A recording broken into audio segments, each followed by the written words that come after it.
This channel does not promote any violent, harmful, or illegal activities. All content provided by this channel is meant for an educational purpose only.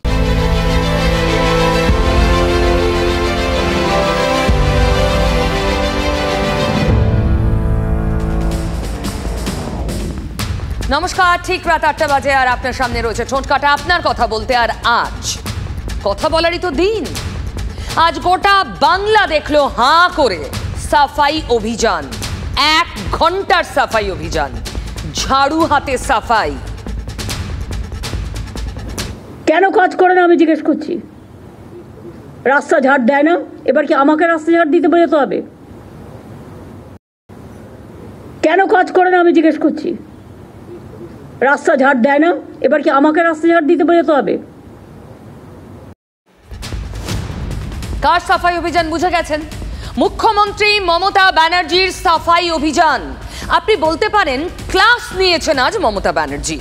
পুরসভা নিয়ে বৈঠক ছিল নবান্নে, বহু আলোচিত সেই বৈঠকের শুরুতেই মমতা বলে দিলেন আজ শুধু তিনি বলবেন, বাকিরা শুনবে। তারপর বলতে শুরু করলেন, যা ইচ্ছা তাই হবে, এটা আমি কিছুতেই সহ্য করব না।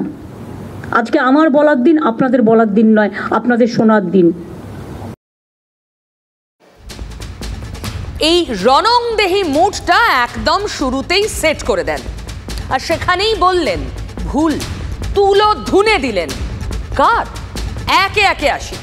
এই যে স্ক্রিনের মধ্যে 6 জনের ছবি পরপর আসছে যাচ্ছে, দেখুন ওদের। সুজিত বসু, অরূপ বিশ্বাস, অরূপ রায়, গৌতম দেব, রবীন্দ্রনাথ ঘোষ, কৃষ্ণা চক্রবর্তী। নাম ধরে ধরে একে একে ক্লাস নিয়েছেন মমতা। ক্লাসে বসা ছাত্রের মতোই আত্মপক্ষ সমর্থনে নড়বড়ে হয়ে পড়েছিলেন সুজিত বসু। একদম পুরো এআরডি অফিসের সামনে সব এনক্রোচমেন্ট হয়ে গেছে। একটা করে তিপ্পল লাগাচ্ছে, একটা করে বসে পড়ছে, একটা করে তিপ্পল লাগাচ্ছে, একটা করে বসে পড়ছে। কেন? ওয়াই? আমি জানতে চাই কত টাকার বিনিময়ে, কারা নিয়েছে টাকা। আর গৌতম দেব, তাকে তো ক্লাসে পড়া না পারা ছাত্রের মতো দাঁড় করিয়ে দিয়েছিলেন মমতা ব্যানার্জি। দেখুন। গৌতম দেব, তুমি এসছো, you cannot deny your responsibility also. ওই গ্রুপটাকে আমি ছাড়বো না। মনোজ, তদন্ত এগোচ্ছে, যে করেছে অ্যারেস্ট করে নেবে। গৌতম দেবের মুখটা দেখলেন? আগ্রাসী মমতা আজ কাউকে বাদ দেননি। দলের নেতা, মন্ত্রী, আমলা, এমনকি নিজের দফতর, পুলিশকেও ঘন্টা খানেকের ধমক সেশনে বারবার ঘুরে ফিরে এসেছে পুলিশের নিন্দা। রাস্তায় বেআইনি পার্কিং, পুলিশ দেখে না। নেতারা টাকা খেয়ে কাজ আটকে রেখেছে, পুলিশ দেখে না। এরকম আরো অনেকবার। কোনো এমএলএ, এমপি, মিনিস্টার থেকে শুরু করে পুলিশ অফিসার, জেলা এসডিও, ডিএম থেকে শুরু করে আইসি থেকে শুরু করে, কারো অভ্যাস হয়ে গেছে আইসি হলে যতটা পারি ইনকাম করে নি, এসডিও হলে একটা সঞ্চয় করে নি, ডিএম যে কদিন থাকবো সঞ্চয় করে নি, দেশে পাঠিয়ে দিই। রাস্তা ফুটপাতে এনক্রোচমেন্ট বেড়েই চলেছে। পুরসভাতে চোখ দিয়ে দেখে না, পুলিশও দেখে না। এরকম ধমক খেয়ে কি সুপার অ্যাক্টিভ হয়ে গেল পুলিশ? মমতার সেশন শেষ হলো, পুলিশ রাস্তায় নেমে পড়লো। ওই যে উচ্ছেদ অভিযান, কোথায় বেআইনি দখল, কোথায় জবরদখল, খুঁজে খুঁজে হাতিবাগান, সেক্টর 5, গড়িয়াহাট। দেখুন।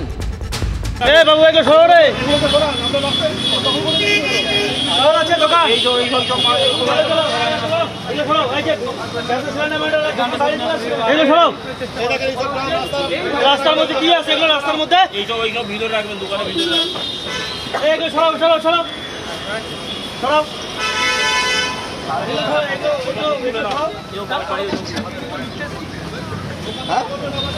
Packet under ঘুষাও। কার আছে এগুলো? গ্যাসের সিলিন্ডার? হ্যাঁ। আরে ভাই, তুমি লোকের বাইরে ঢুকে বিজনেস করবা। দাঁড়িয়ে নামাও।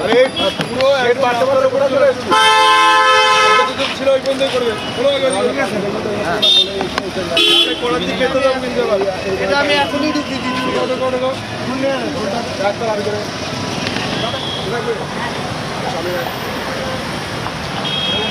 পেছনে থাকো, গাড়ি আসছে। শহরের এ প্রান্ত থেকে ও প্রান্ত ছুটছে পুলিশ। কি বুঝলেন? তিনি মমতা ব্যানার্জি, তিনিও ঊর্ধ্বে নন, নিজের দফতরেরও সমালোচনা করেন, এটাই বোঝাতে চাইলেন? নাকি তিনি সব কিছুর ঊর্ধ্বে এটা বোঝাতে চাইলেন? দেখুন, ঠোঁটকাটা তো অপ্রিয় কথা বলার বদ অভ্যেসটা মাথাচাড়া দেয়। ভাবুন, একটা ছবি দেখুন, পুরো পরিষেবা নিয়ে পুরসভা ধরে ধরে, এলাকা ভিত্তিক সমস্যা ধরে ধরে বললেন মমতা, দেখে দেখে কাগজ থেকে পড়লেন। করো ববি, তুমি সিএস এর সাথে বসে একটা ফর্মুলা বের করে ইমিডিয়েট আমায় দেবে। সেই এলাকাগুলো কেউ দেখছে না। বিউটিফিকেশনে এত বিউটিফিকেশন হয়েছে, এত টাকা খরচ করেছে, কিন্তু তার কোনো মেনটেনেন্স নেই। যত্নটা তো করতে হবে। নিজের শরীর যত্ন করব, নিজে ভালো ভালো জামা কাপড় পরবো, বড় বড় রেস্টুরেন্টে খেতে যাব, যেতেই পারে, কিন্তু আমার জায়গাটাকে দেখবো না। কি বুঝলেন? মানে কেউ তাকে তথ্য সাপ্লাই দিয়েছেন, যা দেখে দেখে মমতা ব্যানার্জি পড়ছেন। আচ্ছা, আগে কেউ এই তথ্য দেয়নি? পুলিশ কাজ করে না, জবরদখল হয়, হচ্ছে বছরের পর বছর, কেউ তথ্য দেয়নি কেন? তৃণমূল নেতারা টাকা নেন কাজ করতে গিয়ে, কাজ করেন না, কেউ তথ্য দেয়নি কেন? কেউ চায়নি বলে? এখন কেন চাওয়া হলো? ভোটে টান। লোকসভায় যেই শহুরে ভোট কমলো, অমনি খোঁজ খোঁজ। আচ্ছা, আপনি বলুন, ভোটে টান না পড়লে পরিষেবায় নজর পড়তো? নেতারা, আমলারা, পুলিশ কেউ কাজ করে না, কেউ কিচ্ছু জানতো না একদিন? নাকি শহরে খারাপ ফলের দায়টা ওই নিচের তলায় নেতা, আমলা, পুলিশ ওদের ওপর চাপিয়ে দেওয়াই লক্ষ্য? বুঝলেন? তৃণমূল তোলাবাজি করে, মেনে নিলেন সুপ্রিমো। সুপ্রিমো সবার ঊর্ধ্বে। শুভেন্দু অধিকারীরা তৃণমূলকে তোলামূল বলেন। আজ মমতা ব্যানার্জি কি বললেন? তবে একই সঙ্গে বললেন ওরা করে, ওরা খারাপ। নিজেকে আলাদা করার চেষ্টা স্পষ্ট হলো না আজ? কাজ দেবে এই মাস্টার স্ট্রোক 26-এর ভোটে? দেখুন, বর্ষাকালে ঝড় উঠবে এটা নতুন কথা নয়, তবু আজ আষাঢ়স্য দিনে এই ঝড় উঠল শাসকের ঘরে। আজ নবান্ন সভাঘরে রাজ্যের পুরসভা নিয়ে বৈঠক করলেন মুখ্যমন্ত্রী। ঝড় যে উঠবে সেই পূর্বাভাস ছিল। দুরু দুরু বুকে উপস্থিত হয়েছিলেন মেয়র, পুরপ্রধান, আধিকারিকরা, মন্ত্রী, আমলারা ছিলেন। আর কি, পূর্বাভাস মেনে ঝড় বইতে শুরু করলো, ঝড়ের গতি বাড়তে থাকলো। বৈঠকে রুদ্রমূর্তি ধরলেন মমতা ব্যানার্জি। কেন কাজ করে না আমি জিজ্ঞেস করছি। রাস্তা ঝাড় দেয় না, এবার কি আমাকে রাস্তা ঝাড় দিতে বেরোতে হবে? শুধু কি ওপর দিকে তাকালেই হবে? নিচের দিকে তাকাতে হবে না? এলাকার লাইট দেখে না, রোড দেখে না, জল দেখে না, মানুষের প্রবলেম দেখে না? বিধাননগর পুর পরিষেবা নিয়ে কড়ার থেকে অতি কড়া বার্তা মুখ্যমন্ত্রীর। সেই বার্তা দিলেন বিধাননগরের বিধায়ক সুজিত বসু বিধাননগরের মেয়র কৃষ্ণা চক্রবর্তীকে সামনে বসিয়ে। 1 ঘন্টার বেশি চলল বৈঠক। আগাগোড়া শুধু মুখ্যমন্ত্রী বক্তা। ঠিক বললেন না, ঝড় তুললেন। আর সেই ঝড়ের বার্তাটা স্পষ্ট, হয় কাজ করুন নয় সরে পড়ুন। আমার কাছে কিন্তু প্রত্যেকটা রিপোর্ট আছে এবং আমি ইচ অ্যান্ড এভরিথিং জানি। সুতরাং কোথাও যদি চেঞ্জ করারও প্রয়োজন হয়, যারা নট এফিশিয়েন্ট, যারা এফিশিয়েন্ট সার্ভিস দিতে পারছে না, প্রয়োজন হলে লোকালি সার্ভে করে কাজের লোকেদের দায়িত্ব দেওয়া হোক। কি বুঝলেন? Zero tolerance. দেওয়াল লিখনটা পড়তে পারলেন? জলের মতো স্পষ্ট। হয় কাজ করুন নয় কেটে পড়ুন। এই বার্তা কে দিয়েছিলেন কদিন আগে? অভিষেক বন্দ্যোপাধ্যায়। মনে নেই? এক্স মাধ্যমে ছোট্ট বিরতিতে যাওয়ার কথা লিখলেন। সেখানেও বার্তাটা বুঝিয়ে দিয়েছিলেন। এক্স মাধ্যমে অভিষেক বন্দ্যোপাধ্যায়ের বার্তা লিখলেন, আমার বিশ্বাস রাজ্য সরকার দ্রুত ও ভালোভাবে মানুষের সমস্যা সমাধান করবে। শাসক সেনাপতির নিশানায় মন্ত্রী ও পুর প্রধানদের একাংশ। ঘনিষ্ঠ মহলে বার্তাও তো দিয়েছিলেন, ওই যে হয় কাজ করুন নয় পদ ছাড়ুন। কয়েকদিনের মধ্যেই এবার সরব মুখ্যমন্ত্রী। মিউটেশন অকারণে দেরি করা বন্ধ করতে হবে, আদারওয়াইজ অ্যাকশন হবে, পেনাল্টি হবে।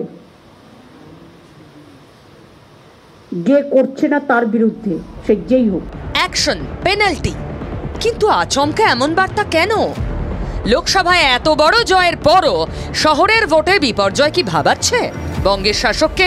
মুখ্যমন্ত্রী হুঁশিয়ারি দিচ্ছেন না, মুখ্যমন্ত্রী একটা দুর্বল চিত্রনাট্যের উপস্থাপনা করছেন। আমার মনে হয় মানুষের এটা বোঝার ক্ষমতা আছে। এতদিন পরে হয়তো মুখ্যমন্ত্রীর হুঁশ ফিরতে পারে, কিন্তু মানুষের হুঁশ তো অনেকদিন আগেই ফিরে গেছে। তার জন্য তো এই ফলাফল। যা ইচ্ছা তাই হবে, এটা আমি কিছুতেই সহ্য করব না। আজকে আমার বলার দিন, আপনাদের বলার দিন নয়, আপনাদের শোনার দিন। রবীন্দ্রনাথের দেবতার গাছ কবিতা আছে না, যে চল তোরে দিয়ে আসি সাগরের চলে, এটা কি তার মনের কথা ছিল? আমরা সব সার্টিফিকেট অনলাইন করে দিয়েছি, তারপরও মানুষকে mutation, income certificate, trade licence সব কিছুর জন্য হ্যারাস হতে হয়। কাজ করছে না পুরসভা, রাগ হচ্ছে আমাদের উপরে, গভর্নমেন্টের ফেস নষ্ট হচ্ছে। আমি তাকে কেন প্রোটেকশন দেব? তৃণমূল কংগ্রেসের অপশাসন, তার থেকে মানুষ মুক্তি পাওয়ার জন্য বিজেপির প্রতি যে ভরসা তারা দেখিয়েছে, সেটা নিয়ে তৃণমূল কংগ্রেসের নেত্রী এখন তিনি মেঘ দেখে ভয় পাচ্ছেন। এইটা তার মনের কথা না, এটা তাকে বলতে হয়, যেহেতু এবার নির্বাচনে এখানে পরাজিত হয়েছেন সেই জন্য তো বলতে হয়, তাই তিনি বলেছেন। এটা তার মনের কথা না। তার কারণ ভাবে গভর্নমেন্টের টাকা ও যায় যাক, এটা হবে না। গভর্নমেন্টের এক পয়সার দাম অনেক, মনে রাখবেন, এটা মানুষের টাকা। পুরো প্রধান কাউন্সিলরদের কড়া বার্তা মুখ্যমন্ত্রীর। আর কি, দিকে এদিকে বার্তা রটি গেল ক্রমে। আর একটা বার্তাও তো দিয়ে রাখলেন। আমি 10 দিন টাইম দিলাম, একটু তো টাইম লাগবে ভালো খুঁজে বের করতে। অনেক ভালো লোক আছে, ট্যালেন্টেড লোক আছে, যারা মানুষকে ভালোবাসে, কাজটা জানে, তাদের কিন্তু কাজে ইনভলভ করা হচ্ছে না। যাকে দায়িত্ব দেওয়া হয়েছে সে লাল গাড়ি নিয়ে ঘুরে বেড়াচ্ছে, লাল গাড়ি চড়া বারণ, তা সত্ত্বেও আমি চড়ি না। সময় যখন খারাপ যায়, দুব্ব ঘাসেও বাঘের ভয়। 24-এর ভোটে বিপুল জয়, কপালে ভাঁজ কেন? ওই যে ভয়, ভোটের ভয়, তাও শহুরে ভোট। আর সেখানেই তো প্রশ্নটা, শহরের মানুষকে পুরো পরিষেবা দিতে কি ব্যর্থ তৃণমূল? ওদিকে শহুরে ভোটের জোয়ারে 26-এর স্বপ্ন দেখতে শুরু করেছে বিজেপি। সেই শহুরে ভোটের খেলা ভাঙতেই পুরো পরিষেবায় ঝাঁকুনি দিতে চাইলেন মমতা ব্যানার্জি। বৈঠক ডাকলেন, নাম করে করে, ওই যে বললাম, রোল কল করে করে তুলোধুনে দিলেন।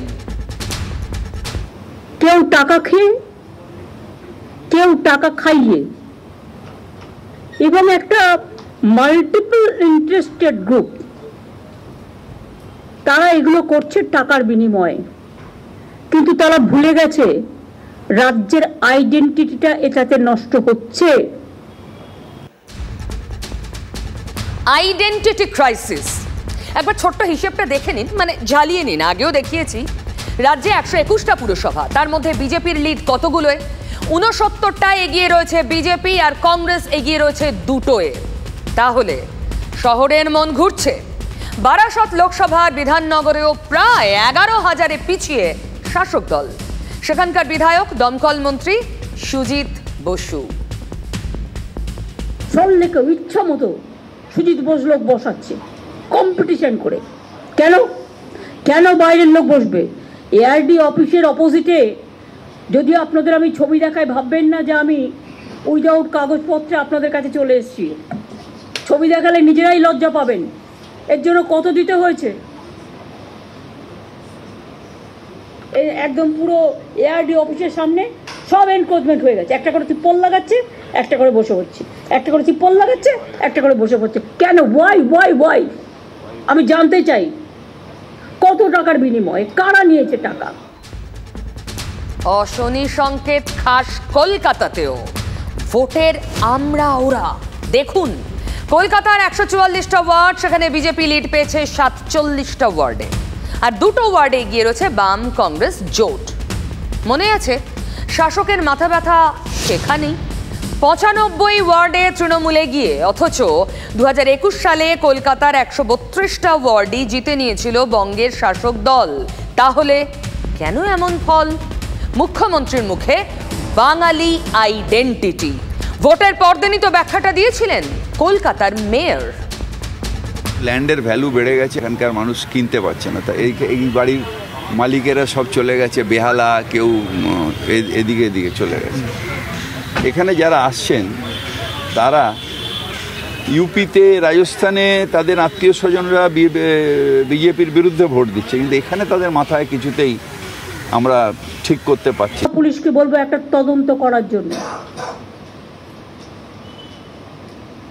এবং চিফ সেক্রেটারিকে আমি অর্ডার দিচ্ছি, সেখানে যদি রাম শাম যদু মধু যেই হোক, ইভেন আমিও যদি হই, আমাকেও ছাড়বেন না। আমি জানতে চাই না কে দখল করেছে, কিভাবে করেছে, পেছনে কারা গ্যাং আপ করেছে এবং কিভাবে এগুলো হয়েছে। আর তিনি যাদের নিয়ে দল গঠন করেছেন, আজকে তারা এই আপ্তবাক্যকে গ্রহণ করবে? মুখ্যমন্ত্রী দখলদারির বিরুদ্ধে কথা বললে তারা মুখ্যমন্ত্রীর কথা মেনে নেবে, এটা মনে করার কোনো কারণ নেই। আর তৃণমূল কংগ্রেস যেটা বলে কাজের সময় ঠিক তার উল্টোটা হয়। সরকার তো আমাদের হাতে নেই, তারা তো আমাদেরই টাকা দেয় না, তো আমি 5টা রাজ্যকে টানবো কি করে? নিশ্চয়ই সে চিকিৎসা পাক আমরা চাই, আমাদের হসপিটালগুলোতে আসুক, পয়সা দিয়ে করবে, কোনো অসুবিধা নেই। আমাদের ঘাড়ের ওপরে আমি দেখছি যত বোঝা, এরপর তো স্টেটটার আইডেন্টিটি নষ্ট হয়ে যাবে। স্বয়ং মুখ্যমন্ত্রী কতখানি ভীত যে তিনি সবাইকে ডেকে হঠাৎ করে এই ধমক ইত্যাদি দেওয়া শুরু করেছেন। এর থেকে একটা জিনিস প্রমাণিত যে রাজ্যের মানুষের কাছে তৃণমূল কংগ্রেসের অপশাসন, তার থেকে মানুষ মুক্তি পাওয়ার জন্য বিজেপির প্রতি যে ভরসা তারা দেখিয়েছে। হিন্দি ইংরেজি আজকে সবাই জানে, মনে রাখবেন প্রত্যেকটা স্টেটের একটা ওন আইডেন্টিটি আছে, একটা সংস্কৃতি আছে, কিন্তু বাংলার আইডেন্টিটিটাকে নষ্ট করে দেওয়ার চক্রান্তে যারা লিপ্ত, আমি তাদের সকলকে সাবধান করে দিয়ে বলছি, অর্থের বিনিময়ে বাংলার আইডেন্টিটি নষ্ট যেন না হয়। মমতা বন্দ্যোপাধ্যায়ের মাথা ব্যথা জবরদখল, সব দখল হয়ে যাচ্ছে, ফুটপাত, জমি, খাল। নিজে বলছেন মমতা ব্যানার্জি, সরকারি জমির দখল নিয়ে কদিন আগেই পুলিশকে ধমকেছিলেন। পুলিশ করছেটা কি? আজও ঘরের লোককে ধমক দিলেন, দলের কাউন্সিলর, মন্ত্রী, মুখ্যমন্ত্রীর তোপ থেকে বাদ পড়লেন না। টাকার বিনিময়ে পুরসভার জমি বেদখল হয়ে যাচ্ছে, বাইরের লোকজন ঘাঁটি গাড়ছে, কোথাও জবরদখল হলে কোনো পদক্ষেপ হচ্ছে না। সরাসরি প্রশ্ন, শুরুটা হলো হাওড়া থেকে, যেখানে নবান্ন, রাজ্যের প্রশাসনিক হেডকোয়ার্টার। টাকার বিনিময়ে পুরসভার বহু জমি বেদখল হয়ে যাচ্ছে। আমি হাওড়া পুলিশকে বলবো একটা তদন্ত করার জন্য, এবং চিফ সেক্রেটারিকে আমি অর্ডার দিচ্ছি, সেখানে যদি রাম শাম যদু মধু যেই হোক, ইভেন আমিও যদি হই, আমাকেও ছাড়বেন না। পেছনে কারা গ্যাং আপ করেছে এবং কিভাবে এগুলো হয়েছে, আমি এসব জানতে চাই। লোভ বেড়ে যাচ্ছে। কাদের কথা বলছেন মুখ্যমন্ত্রী? কার লোভ বেড়ে যাচ্ছে?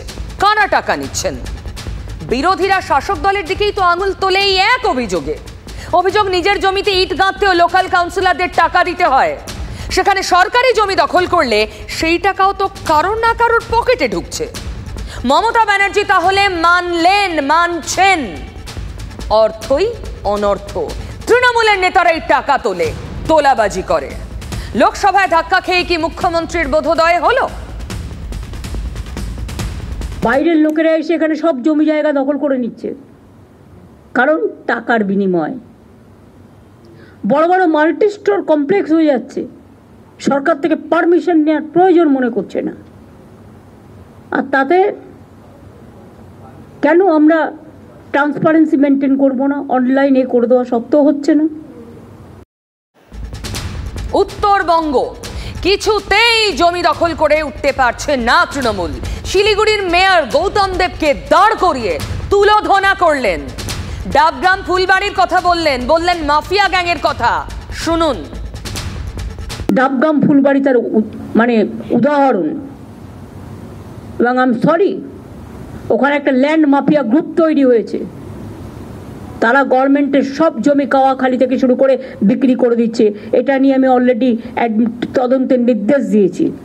এক্ষেত্রে পুলিশও লোকাল ইনভলভ আছে, ল্যান্ড ডিপার্টমেন্টও ইনভলভ আছে। ডাবগ্রাম ফুলবাড়ি গৌতম দেব তুমি এসছো, you cannot deny your responsibility also.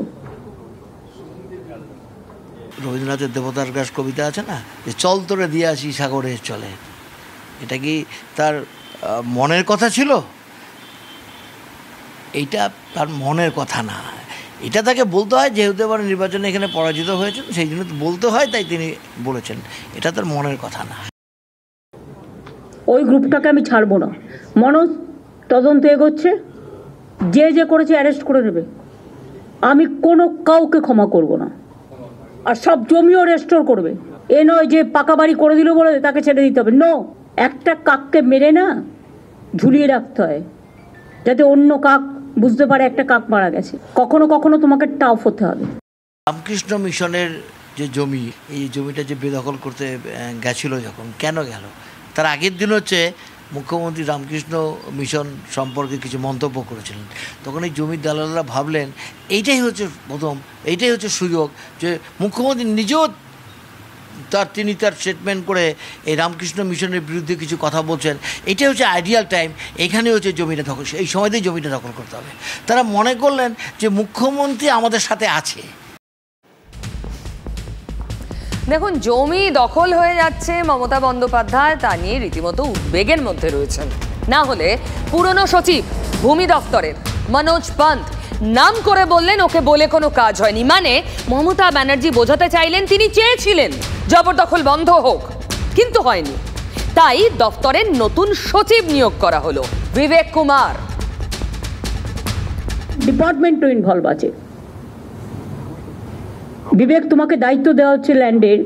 BLRO DLRO 1% তুমি ভালো পাবে, বাদবাকি সবটা শেষ করে দিচ্ছে। Land bank, land use policy, land map সব ডিপার্টমেন্ট থেকে এবং স্টেটের চেয়ে নাও, এবং দরকার হলে রিসাপেল করো। আজকে থেকে তোমার দায়িত্ব দেওয়া হলো ক্লিন করবার জন্য। এবং এখানে তুমি কারো কথা শুনবে না, আমার কথাও শুনবে না প্রয়োজন হলে। আমিও ঊর্ধ্বে নই বলে বারবার কি বোঝানোর চেষ্টা, সব কিছুর ঊর্ধ্বে তিনি। শুরুতেই ঝড়ের কথা বলেছিলাম, ঝড় উঠলো, বাজ পড়লো। পুরপ্রধান চেয়ারম্যানদের বৈঠকে ছেড়ে কথা বললেন না মুখ্যমন্ত্রী। সবচেয়ে বড় কথা কি জানেন? এই যে টাকার খেলা, কেউ টাকা খায়, কেউ টাকা খাওয়ায়, তা মুখ্যমন্ত্রী বিলক্ষণ জানেন। তার সমস্তটা নজরে রয়েছে, আর তাই একদম ক্লাসে দিদিমণির মতো ছড়ি ঘোরালেন, কড়া মাস্টার মশাইয়ের মতো। দেখুন এই টাকা তোলা নিয়ে তৃণমূল নেতাদের কি বললেন। টাকা তোলার মাস্টার হয়ে গেছে। আমি টাকা তোলার মাস্টার চাইছি না, আমি জনসেবক চাইছি। যারা পারবেন তারা করবেন, আগামী দিন তারাই টিকিট পাবেন। আর যারা করবেন না, I will throw them out. আচ্ছা, এর থেকে কড়া কথা, মানে এর চেয়েও কড়া হতে পারে কিছু? যারা টাকা তোলেন তাদের চাই না, বের করে দেব। যারা টাকা তোলেন না তারা টিকিট পাবেন। ভাবুন, এটা ছিল নাকি রিভিউ মিটিং? সেই মিটিং জুড়ে যুদ্ধের পরিবেশ। সবাইকে ধরে ধরে চুন চুনকে নিশানা করলেন মুখ্যমন্ত্রী। কারো কারো অভ্যাস হয়ে গেছে আইসি হলে যতটা পারি ইনকাম করে নি, এসডিও হলে একটা সঞ্চয় করে নি, ডিএম যে কদিন থাকবো সঞ্চয় করে নি, দেশে পাঠিয়ে দিই। এগুলো অনেক হয়েছে, আর করবেন না প্লিজ। এবার কিন্তু বড্ড চোখে লাগছে। আচ্ছা, মুখ্যমন্ত্রী তখনই বলছেন যখন চোখে লাগছে বড্ড, তার আগে বলার দরকার হয়নি। প্রশ্ন তো ওঠে, মুখ্যমন্ত্রী যখন নিজের দলের নিজের প্রশাসনের লোকদের দাগিয়ে দিচ্ছেন তোলা তোলে বলে, তখন তার সঙ্গে বিজেপিকেও জুড়ে দিলেন।